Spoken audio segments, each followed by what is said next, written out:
Kashmiri chicken.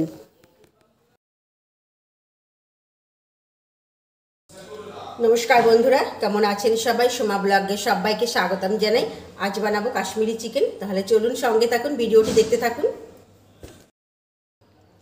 চিকেনটাকে ভালো করে ধুয়ে পরিষ্কার করে নিয়েছি। এবার দিয়ে দিচ্ছি আদা আর রসুনের পেস্ট। তারপর দিয়ে দেব লবণ, দিয়ে দিচ্ছি হলুদ গুঁড়ো, এবার দিয়ে দেব লঙ্কা গুঁড়ো, আর দেব জিরের গুঁড়ো আর ধনের গুঁড়ো দিয়ে এবার সব মেখে নেব ভালো করে।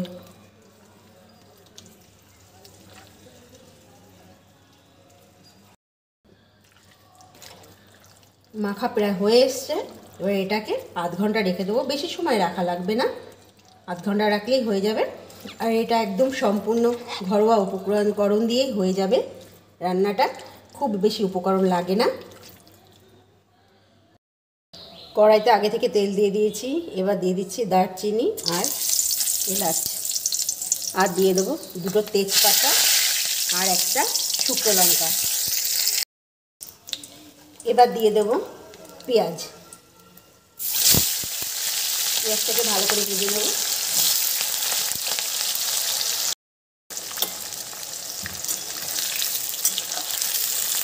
পেঁয়াজটাকে ভালো করে এবার একটু ভেজে নেব পেঁয়াজটা।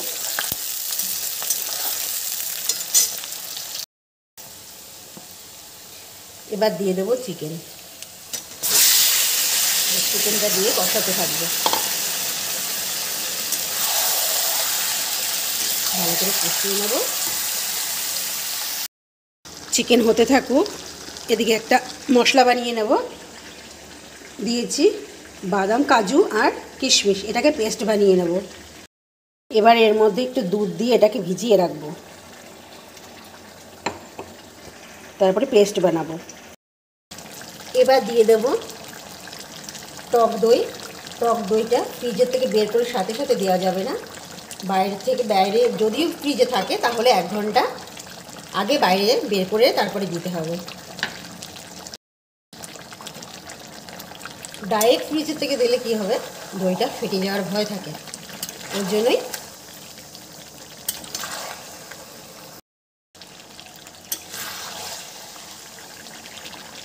চিকেনটা প্রায় কষানো হয়ে এসছে, আর একটু সামান্য হবে।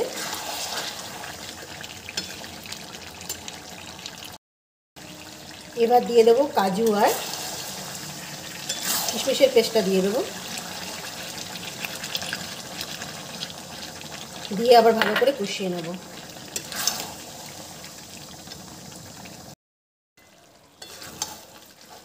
কষানো প্রায় হয়ে এসছে, আর একটু হবে। কালারটা কেমন দেখাচ্ছি, কালারটা সত্যি খুব সুন্দর এসছে কালারটা।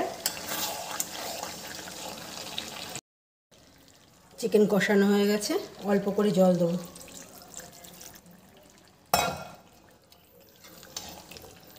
আর জল দেবো না।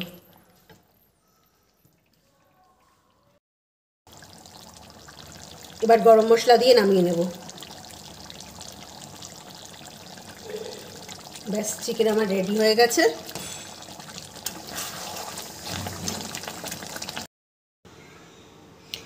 এবার নামিয়ে নেব।